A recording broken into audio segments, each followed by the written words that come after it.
গতকাল কি হলো? গতকাল নেতাজি ইন্ডোরের সামনে মুখ্যমন্ত্রী বৈঠকের আগে চরম বিশৃঙ্খলা। একদিকে তো চাকরিহারারা কোনো দিশা পেলেন না, কিন্তু সেই বৈঠকে যাওয়ার আগেও চরম বিশৃঙ্খলা। বৈঠকের পাস দেওয়া নিয়ে পক্ষপাতের অভিযোগ ওঠে পাস বিক্রিরও। গতকাল প্রায় ৮,০০০ পাস বিলি করা হয়। গ্যালারির পাশে সাদা হলুদের মধ্যে লেখা ছিল আমরা যোগ্য। সরকারের তরফে দেওয়া হয়েছিল এই পাসগুলি, আর বিলি করা হয় নীল সাদা রঙের ১০০টি ফ্লোর পাসও। কিন্তু ফ্লোরে ছিলেন অনেক মানুষ, এদের কাছে পাস এলো কি করে? পাস ছাড়াই কি তাহলে তারা ঢুকেছিলেন নেতাজি ইন্ডোরে? এটা কি আদৌ যোগ্য? প্রশ্ন চাকরিহারা সংগঠনের সদস্য মেহবুব।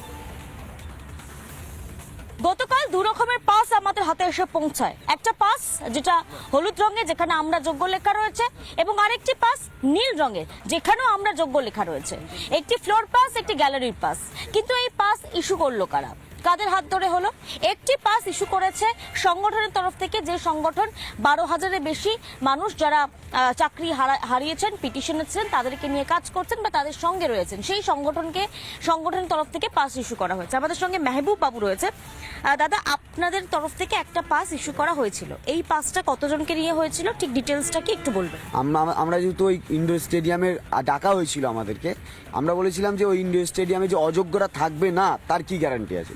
তখন বলেছিল যে তাহলে পরে অন্য একটা বিকল্প ব্যবস্থা করতে হবে, তাহলে পাসের ব্যবস্থা করি, আমরা টোকেন দিই। প্রথম বলেছিলাম আমরা টোকেন রেডি করি, আমরা আমাদের যারা পিটিশনার আছে তাদের লিস্ট আছে, তাদের ডকুমেন্ট ভেরিফিকেশন করা আছে আমাদের কাছে, যেহেতু আমরা ফাইল করেছিলাম সুপ্রিম কোর্টে, এবং আমাদেরই সংখ্যাটা প্রায় ১২,০০০ প্রায়। আর অন্যান্য যে সমস্ত সংগঠন যোগ্যদেরই আরও অনেক সংগঠন আছে, তো তারাও তো আলাদা আলাদা পিটিশন করেছে, সেই সময় তাদের সঙ্গে কন্ট্যাক্ট হয়নি, তাহলে তাদেরকেও আমরা কন্ট্যাক্ট করলাম যে তারাও যাতে যায়। কারণ আমাদের কিছু সাব বক্তব্য ছিল যেটা আমাদের লাস্ট বারের মতো বলা উচিত ছিল, সেটা আমরা বলতেই গিয়েছিলাম। এটা তো হলুদ রঙের একটা কার্ড যেটা আপনারা ইস্যু করেছিলেন, আর কোনো কার্ড ইস্যু হয়েছিল আপনাদের তরফ থেকে? কি একটা ছিল, এই যে এটা গ্যালারি কার্ড, গ্যালারি কার্ড, এটা গ্যালারি কার্ড। এই কার্ডটা ইস্যু করা হয়েছিল আপনাদের তরফ থেকে, ডিপ্রাইভ টিচার্স অ্যাসোসিয়েশনের তরফ থেকে, এবং এখানে লেখাই রয়েছে, এবং সেখানে লেখা রয়েছে গ্যালারি। আর এইটাও কি আপনারা ইস্যু করেছিলেন এই কার্ডটা? এই কার্ডটা আমি পরে খোঁজ নিয়ে দেখেছি, এইটা সবটা আমাদের দেওয়া হয়নি, মানে ফ্লোরের একটা আর একটা হচ্ছে গ্যালারি। কিন্তু এই ফ্লোরের যেটা আছে সেই ফ্লোরেরটা আমাদের সম্ভবত ১০০+ মতো মানে প্রোভাইড করা হয়েছে। পরে ১০০-র মতো, আর ১০০-র পর যেটা, কারণ ফ্লোরে তো ১০০ জন ছিলেন না, আরো বেশি অনেক ছিলেন। সেই পাসটা কোথা থেকে এলো সেটা আপনারা খোঁজ নিয়েছেন, জানেন কোথা থেকে? কিন্তু ওই ব্যাপারে আমরা কিচ্ছু জানি না। তো সেক্ষেত্রে আমরা এটাও দেখুন, অনেক অযোগ্য ক্যান্ডিডেট ওখানে ঢুকেছিল, আমরা তাদেরকে বের করেছি। আমি টাকা দিচ্ছি, আমি একটা সাধারণ মানুষ, হ্যাঁ, আমার টাকা দিয়ে অসৎ কাজ করার প্রবণতা থাকতেই পারে, কিন্তু যাদেরকে আমরা নির্বাচন করি, তার সিস্টেমের অংশ বানাই, তাহলে সেই ঘুষের প্রতিশোধক যারা হবে তারা যদি ঘুষের অংশ হয়, তো স্বাভাবিকভাবে আমি তাকে কেন দোষ দেবো যে ঘুষ দিচ্ছে?